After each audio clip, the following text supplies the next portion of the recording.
Hi everyone, welcome to Chapter 7.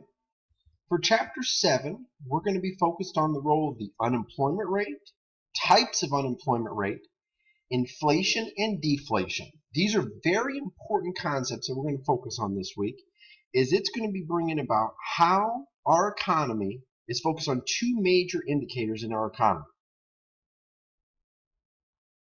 Now, the unemployment rate is looking at anyone that's 16 years or older who's actively seeking a job. We have to evaluate what the labor force is and what constitutes both an unemployed and employed individual. The labor force is anyone that's 16 years or older who's looking for a job and who's employed. So anyone that's employed and unemployed is part of the labor force. If you look at this graph right here, you'll notice that recessions occur when there's a spike in the unemployment rate. You see that right there.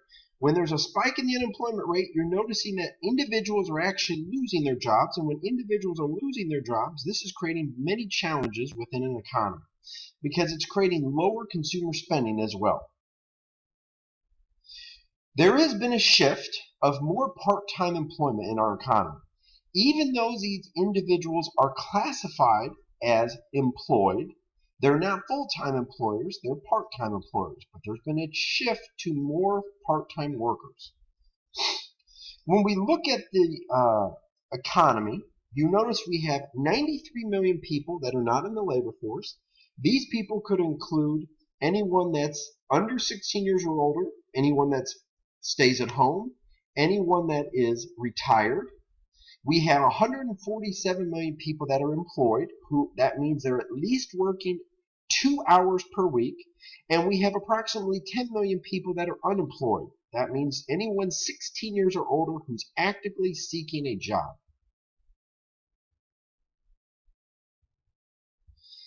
Now, we have a couple different categories of individuals without work. We have a job loser, that is a person that loses their job. We have a reentrant, that's a person that gains back the job that they just lost. We have a job leaver, is a person that left a job voluntarily. We have a new entrant, that is someone that enters the workforce. When we look at a job loser, you're looking for anyone that's an individual whose employment was terminated or was laid off. Mostly, about 40 to 60% of these people are unemployed. 40 to 60% of the unemployed are job losers. Reentrants. People have worked a full-time job before, but now left the labor force and now has re-entered it, looking for another job. Job leaver. Someone that voluntarily quits. That's about 10 to 15% of the people that are unemployed. And they could quit for various reasons. New entrant.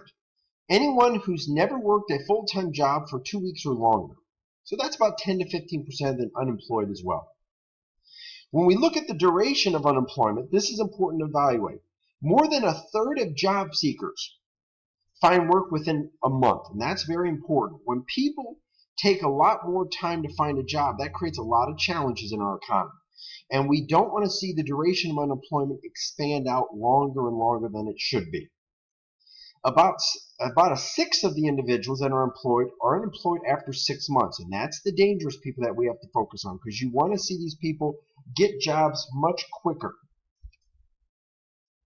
The average duration of unemployment is about 17 weeks in 2009 to 35 weeks today.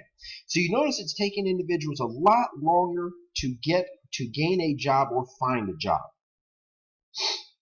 Now, we have these individuals called discouraged workers. And discouraged workers are anyone that has stopped looking for a job because they are convinced they have not found a suitable job. So they were part of the unemployment rate.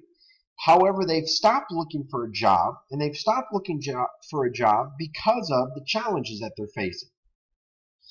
And when you're a discouraged worker that's quit looking for a job, and that creates a lot of challenges for an economy to be able to deal with. And these people actually, when they are discouraged worker, they actually cause the unemployment rate to decrease because they leave the labor force. And that's something that you want to focus on. So here are some of the concepts we're focusing on this week. If you need me to provide any more videos or resources, please let me know, as I'd be more than willing to.